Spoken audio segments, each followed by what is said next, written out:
AITA for refusing to mortgage my paid-off townhouse to fund my brother's viral wedding video production. Original post. I, 30M, work as a cable repair technician. I've been in this field for 8 years now, and I'm good at what I do. Really good. I'm the guy they call during ice storms when entire neighborhoods lose their connections. I'm the one crawling through crawl spaces at 2 a.m. to restore internet to families with sick kids who need telehealth appointments. Last winter, I worked a 16-hour shift during a blizzard to restore service to an assisted living facility whose residents couldn't contact their families. I tell you this not to brag, but because I need you to understand what my job means to me, and how my family sees it. My younger brother Marcus, 26M, is a streaming content producer. He makes reaction videos and wedding highlight reels for social media. Our parents, 57M, 55F, have always treated him like he's the second coming of Spielberg. Every family dinner revolves around his latest viral moment or which influencer commented on his work. Meanwhile, I've spent my entire adult life being introduced as our other son, who fixes TVs. I don't fix TVs. I maintain telecommunications infrastructure. But that distinction has never mattered to them. Here's what happened last week. My parents invited me over for Sunday dinner, which should have been my first red flag. They usually only include me when they need something. I arrived to find Marcus, his fiancée Sarah, 28F, and my parents sitting around the dining room table with what looked like a business proposal spread across it. My mother smiled, that particular smile she uses when she wants something. "Derek, honey, we wanted to talk to you about something important." My father jumped right in. Marcus and Sarah are getting married, and they have an incredible opportunity. Sarah's cousin works for a production company that wants to film their wedding as a potential pilot for a wedding content series. This could launch Marcus's career into the stratosphere. I was confused. Okay. That's great for them. Congratulations. Marcus leaned forward. The thing is, we need capital. Professional equipment, venue upgrades, drone footage licenses, a whole production team. We're looking at about $180,000 to do this right. I actually laughed. Not cruelly, just in disbelief. That's a lot of money. Have you looked into business loans? The silence that followed told me everything. My mother reached across the table and touched my hand. "Derek, we know you paid off your townhouse last year. We were thinking you could take out a mortgage against it to help fund this. It would be a family investment." I pulled my hand back like I'd touched a hot stove. "You want me to mortgage my house to fund a wedding video?" "It's not just a video," Marcus said, and I could hear the defensiveness creeping into his voice. "It's content. It's what people want. I create things that people actually want to watch. You just fix connections." And there it was. The thing I'd felt my entire life, spoken out loud so casually it was like he was commenting on the weather. My father nodded. "Marcus has a gift, Derek. He generates content that entertains people. You do important work, don't get us wrong, but it's support work. This is Marcus's chance to really make something of himself." I sat there for a moment, trying to process the fact that my family had just asked me to risk my financial security, the single biggest accomplishment of my adult life, to fund my brother's wedding video because apparently fixing connections isn't as valuable as creating content. "No," I said finally. My voice was steadier than I expected. Marcus rolled his eyes. "Come on, Derek. Don't be selfish about this. You're not using that equity for anything. You just go to work, come home, and sit in your house. You're not building anything." "I built a life where I own my home outright at 30, I said. "That's more than either of you have done." My mother gasped like I'd slapped her. "Derek, that's incredibly hurtful. We've always supported you." "Have you?" I asked. "When was the last time you asked about my job? My life? When was the last time you came to my house for a visit instead of asking me to come to you? When was the last time you introduced me to anyone without immediately changing the subject to Marcus?" No one answered. I stood up. "I'm not mortgaging my house. I'm not going into debt to fund a wedding video. And I think I'm done being your other son, who's only useful when you need someone to fix your cable or fund your golden child's dreams." I drove home in a daze. When I got there, I sat in my truck in the driveway for 45 minutes, just staring at my townhouse. The townhouse I'd worked overtime for years to pay off. The townhouse that represents every storm I've worked through, every crawl space I've navigated, every connection I've restored. My phone has been blowing up ever since. My mother says I'm being dramatic and jealous of Marcus's success. My father says I'm throwing away family over money. Marcus sent me a text that said, "Always knew you were bitter about being the boring one." The thing is, I'm not bitter about being boring. I'm proud of what I do. When I restore someone's connection during an emergency, I'm giving them access to the world. I'm giving elderly people their lifeline to family. I'm giving kids the ability to attend school remotely. I'm giving businesses the infrastructure they need to function. But apparently, that doesn't matter because I don't create content. Reddit, I feel like I'm going crazy. Am I wrong for refusing? Am I really as selfish as they say? Edit, I didn't expect this to get so much attention. Thank you for all the messages. I'm reading every single one. Someone asked if I have anyone at work I can talk to about this. I have a dispatch supervisor named Gwen who's always been decent to me. Maybe I'll talk to her. I just need to figure out how to stop feeling like garbage about myself. Update 1. My supervisor saw something I couldn't see. Posted 2 weeks later. I wasn't planning to update this soon, but something happened that I need to share. After my original post, I tried to throw myself into work. I picked up extra shifts. I volunteered for the calls no one else wanted, the rural runs, the difficult installations, the emergency restorations. I thought if I just stayed busy enough, I could outrun the feeling that I was somehow fundamentally less valuable than my brother. It didn't work. 3 days after that disastrous dinner, I was at the operations center finishing up paperwork when my dispatch supervisor, Gwen, 52F, called me into her office. Gwen has been with the company for 23 years. She started as a field tech like me and worked her way up. She doesn't sugarcoat anything, which is why what she said hit so hard. "Derek, sit down." She gestured to the chair across from her desk. "You've picked up 14 extra shifts in the past 2 weeks. You look like you haven't slept. What's going on?" I tried to brush it off. "Just staying busy. I like the work." Gwen leaned back in her chair and studied me with the same analytical expression she uses when troubleshooting a network problem. "I've supervised you for 5 years. I know when something's wrong. And I know when someone's trying to prove they're worth something to people who'll never see it." I didn't say anything. I couldn't. "You know why I called you specifically for the Westbrook emergency last month?" she asked. "The assisted living facility?" I shook my head. "Because you're the best tech I have. Not the fastest. Not the flashiest. The best. When I send you to a job, I know it's going to be done right. I know you're going to treat the customers with respect. I know you're going to explain what you're doing in a way they can understand. And I know you're going to make sure that connection stays solid."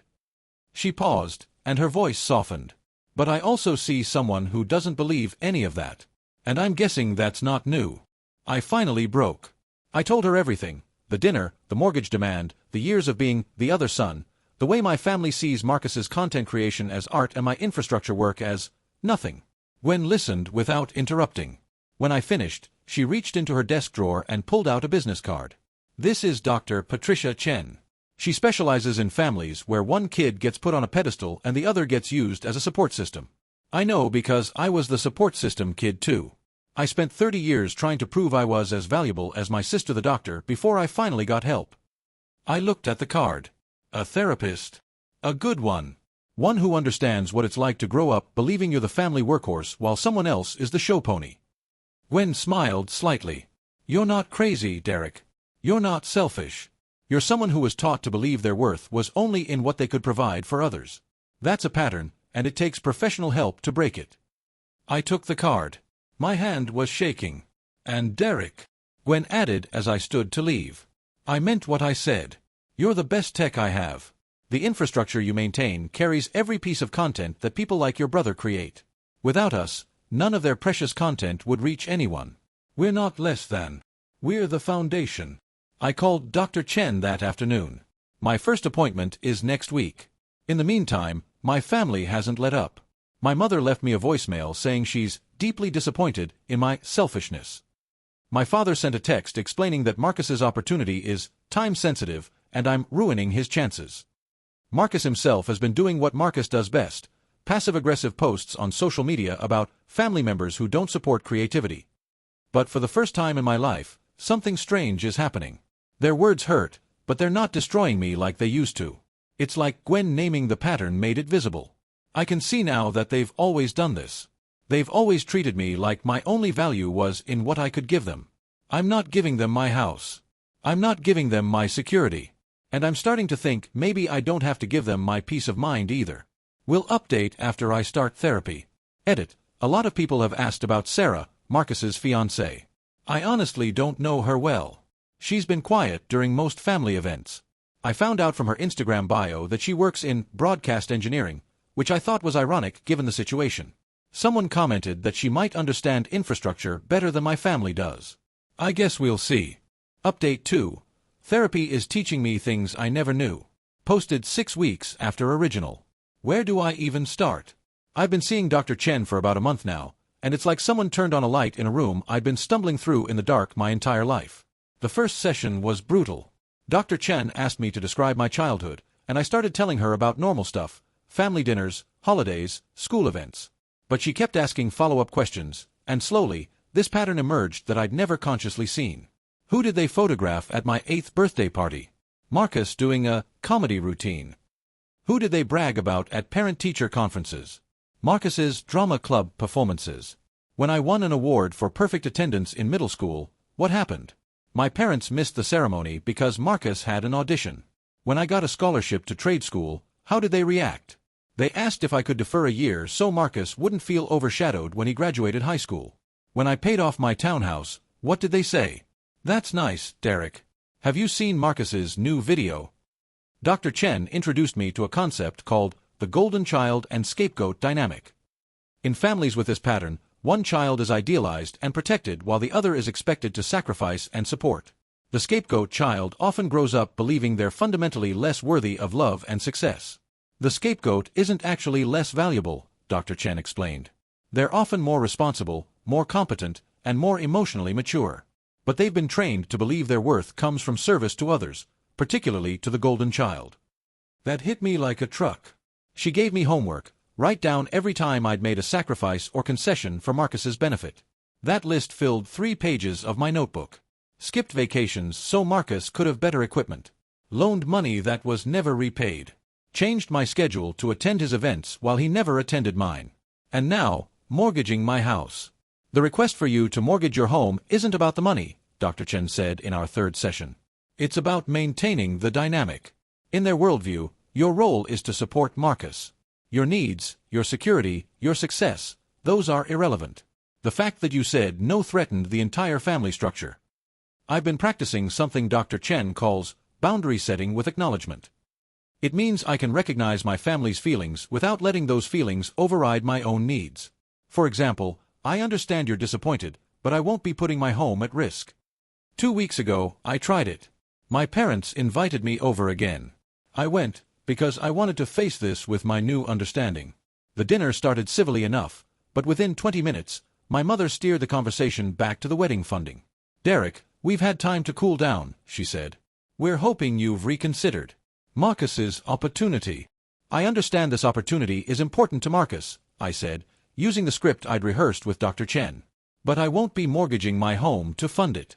That's my boundary, and it's final. My father's face reddened.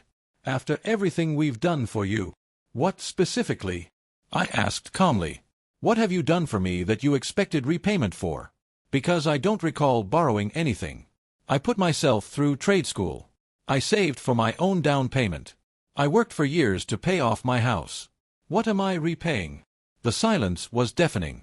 Marcus jumped in. This is such bull. You're just jealous because you fix wires for a living while I actually create something people want to see. You've always been jealous of me. I'm not jealous of you, I said, and I realized as I said it that it was true. I'm a skilled technician who maintains the infrastructure that makes everything you do possible. Without people like me, your content doesn't reach anyone. You can create all you want, but without connections, it dies on your hard drive. That's ridiculous, my father scoffed. Anyone can fix a cable. Can you? I asked. Can you troubleshoot a node failure during an ice storm? Can you safely splice fiber optic cable? Can you restore service to an entire neighborhood while coordinating with 3 different system levels? I stood up. The answer is no. You can't. And that's why I get paid to do it. I left before they could respond. My hands were shaking, but I didn't feel small. For the first time in my life, I felt like I'd stood at my full height. That night, I got a text from an unexpected source. Sarah, Marcus's fiancée. Derek, I saw what happened. Can we talk? Just us. I didn't know what to expect, but I agreed to meet her for coffee the next day. Sarah surprised me. She sat down, ordered a black coffee, and immediately said, "I work in broadcast engineering. I design the systems that transmit content to viewers. And I need you to know that I understand what you do matters." I must have looked shocked because she laughed. "I know. I've been quiet during family stuff because, honestly, it's been hard to watch. Your parents, they don't get it. They really don't. They see Marcus's face on screen and think that's the whole story. They don't see the thousands of components that have to work perfectly to get that content from his camera to someone's device." "You maintain transmission infrastructure," I said. "I design it. You maintain it. Without both of us, Marcus is just a guy talking to a camera in an empty room." She stirred her coffee. "I've tried to explain this to him.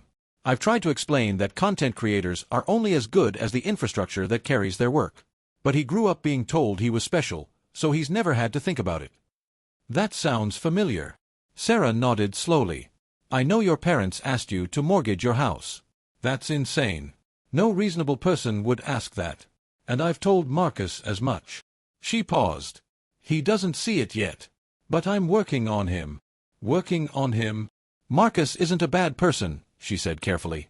"He's been conditioned to believe certain things about his own value and yours. But I think he can learn. I think he has to learn, honestly, because I won't marry someone who treats their brother like a walking ATM." I didn't know what to say. "I'm not asking you to do anything," Sarah continued. "Your boundary is your boundary. I just wanted you to know that I see you. What you do matters. And I'm going to keep pushing Marcus to understand that." I went home that night feeling something I couldn't quite name. Hope, maybe. That someone outside of therapy finally understood. I'll update when there's more to tell. Update 3. My brother went to therapy and actually listened. Posted 2.5 months after original. This update is long overdue, but I wanted to wait until I had something real to share. After my conversation with Sarah, things got quiet.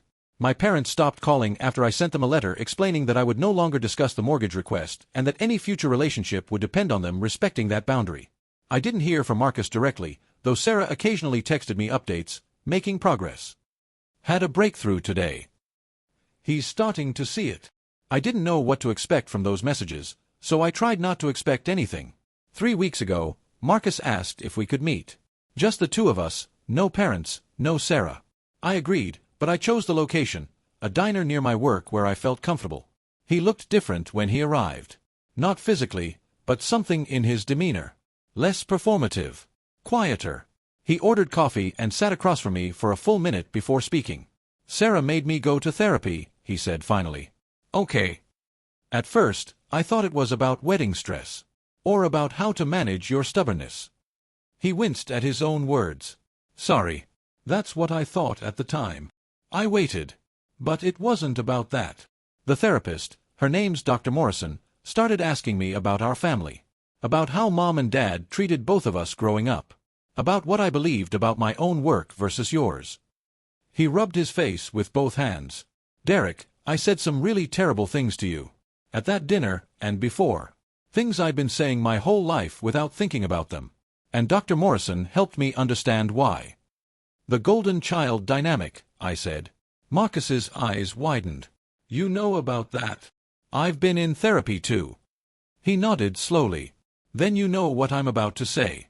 I was conditioned to believe I was exceptional, that my work was more important, that your role was to support me. And I never questioned it. Not once. Even when Sarah tried to explain that her job and your job are what make my job possible, I brushed it off. I thought she was just being nice. What changed?" Marcus took a deep breath. "Dr. Morrison gave me an assignment. She told me to spend one day thinking about every piece of infrastructure that had to work perfectly for one of my videos to reach viewers. I started listing them, the camera components, the software, the computer hardware, the power grid, the internet connection, the local network, the routing systems, the content delivery networks, the cell towers, the cable systems, the last-mile connections." He looked at me directly. "And then I realized, you maintain that last-mile connection. You're the person who makes sure it actually reaches people. Without you, without people like you, I'm just making files that sit on my computer. I'm not reaching anyone." I didn't trust myself to speak. "I'm not going to pretend I suddenly understand everything," Marcus continued. I have a lot of work to do in therapy. But I need you to know that I finally get it. My content means nothing without the infrastructure that carries it. And I'm sorry, I'm so sorry, for every time I made you feel like your work was less than mine. I sat there for a long moment, processing. What about the wedding? The $180,000 production? Marcus actually laughed, a tired, self-aware laugh. We cancelled it. Well, we cancelled the ridiculous production version. Sarah and I talked, and we realized that we were planning a content piece, not a wedding. We were so focused on creating something viral that we forgot we were supposed to be celebrating a commitment. So what now? Now we're planning something small. Family and close friends. A nice venue, good food, a photographer who shoots actual photographs. Maybe a simple video that's about us, not about performance metrics. He reached into his jacket pocket and pulled out an envelope. This is your invitation. I wasn't sure if you'd want to come, given everything. But I hope you'll consider it. I took the envelope but didn't open it. Derek, I know I can't fix everything with one conversation. I know it's going to take time, maybe years, to repair what I damaged. But I want to try. And I want to start by telling you something I should have said a long time ago. He met my eyes. I'm proud of you. What you do matters. You build the infrastructure that carries my creativity. Without you and people like you, nothing I make would ever reach anyone. And I'm sorry it took me 26 years to see that. I didn't cry. But it was close. I'll think about the invitation, I said finally. He nodded. That's all I can ask. Final update. Connection matters more than content. Posted 3 months after original. Today, I attended my brother's wedding. It was nothing like the $180,000 production they'd originally envisioned.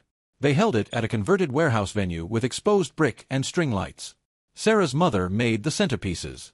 Marcus's college roommate officiated. The photographer was a friend of theirs who actually takes beautiful portraits instead of content. About 60 people attended, genuine loved ones, not industry contacts or potential collaborators.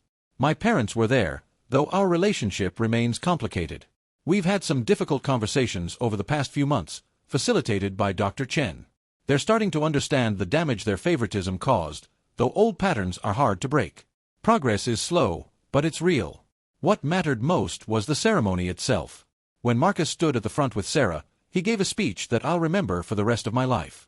It wasn't scripted for virality. It wasn't designed to become content. It was simply honest. Before I talk about Sarah, Marcus said, I need to talk about my brother. I felt every eye in the room turn toward me. My instinct was to shrink, to disappear, the same instinct I'd had my entire life when attention shifted in my direction. But I stayed present. I stayed in my seat. I breathed. Most of you know I'm a content creator, Marcus continued. I've spent years building an audience, chasing algorithms, trying to make things that people want to watch. And for a long time, I believed that made me special. I believed that what I did was more important than what people like my brother do. He paused, and I saw tears forming in his eyes. Derek works as a cable technician. He maintains telecommunications infrastructure. For most of my life, I dismissed that work. I thought it was just fixing connections. I couldn't have been more wrong. He looked directly at me. Sarah taught me something I should have learned years ago. Content creators are only as good as the infrastructure that carries their work. Every video I've ever made, every piece of content I've ever uploaded, depended on thousands of components working perfectly, including the last-mile connections that people like Derek maintain. The room was silent. There's a facility about 30 miles from here.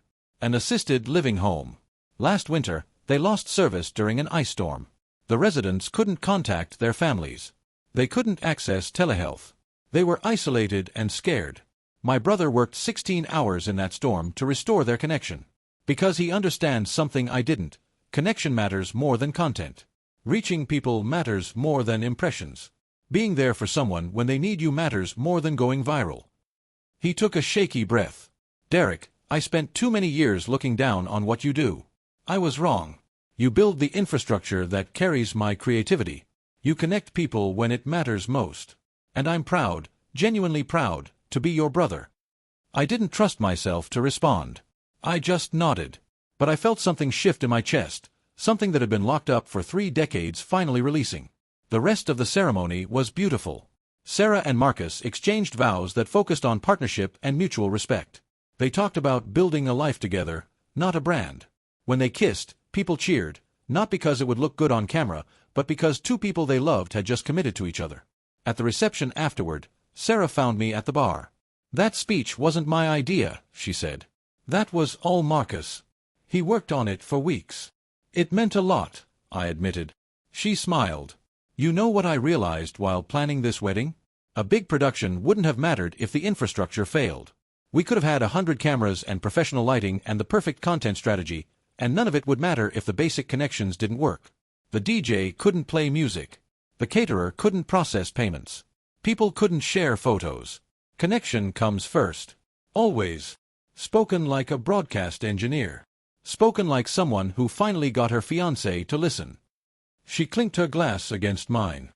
"Welcome to the family, Derek. For real this time." Later that night, Marcus found me outside getting some air. "I have an idea," he said, "and I wanted to run it by you." "What kind of idea?" "A documentary series.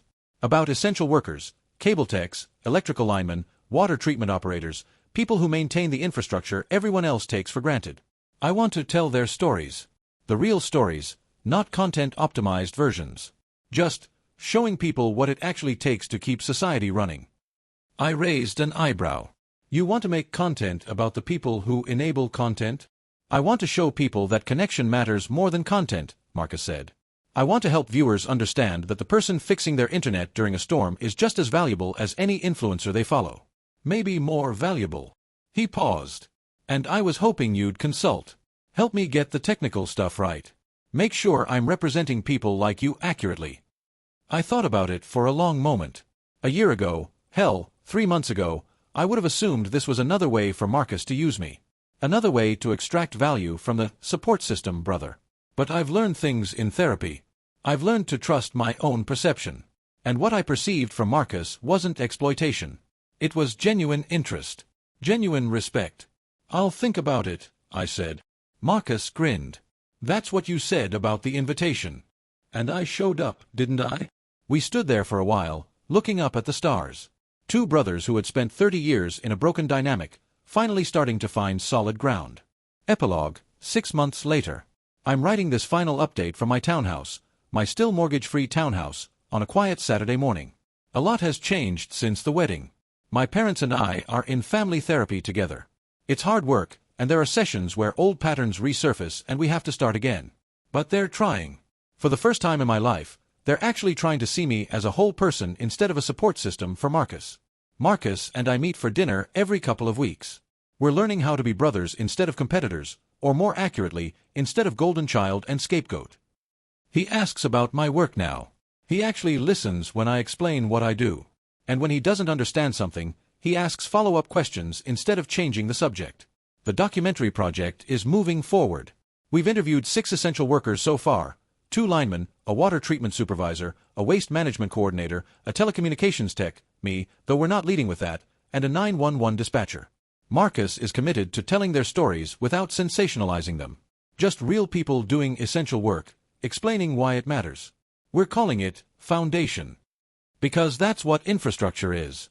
The foundation that everything else is built on. Sarah is pregnant. She called me last week to tell me before they announced it publicly. "You're going to be an uncle," she said. "And I want our kid to grow up knowing that all kinds of work have value. That you can create things or maintain things or both, and neither is better than the other." I got promoted at work. I'm now a senior field technician with a training role. I teach new techs how to troubleshoot, how to interact with customers, how to take pride in what they do. When I tell them they're not just fixing cables, they're maintaining the infrastructure that connects people to each other and to the world, I see something light up in their eyes. The same thing that lit up in me when Gwen first said similar words. I still go to therapy. I probably will for a long time. Dr. Chen says the work of undoing 30 years of conditioning isn't quick, and I believe her. But I'm learning. I'm growing. I'm standing at my full height. And I finally understand something that took me way too long to learn. Content gets the attention. Content gets the likes and the views and the viral moments. But without connection, without the cables and the towers and the networks and the technicians who maintain them, content is just files sitting on hard drives, never reaching anyone. Connection comes first. Always. For anyone reading this who feels like the support system in their family, who feels invisible next to a sibling who gets all the attention, who's been taught that their worth is only in what they can give to others. You are not less than. Your work matters. Your needs matter. Your boundaries matter. And you deserve relationships where you're seen as a whole person, not just a resource to be used. It took me 30 years, one refused mortgage, one incredible supervisor, one understanding future sister-in-law, and a lot of therapy to learn that. But I learned it. Now I'm living it. Final edit. Thank you to everyone who followed this journey. Thank you to Gwen, who saw the pattern before I could. Thank you to Dr. Chen, who gave me the tools to change it. Thank you to Sarah, who refused to let Marcus stay ignorant. And thank you to Marcus, who did the hardest thing a golden child can do. He looked honestly at himself and chose to be better. Connection matters more than content. Remember that. Derek.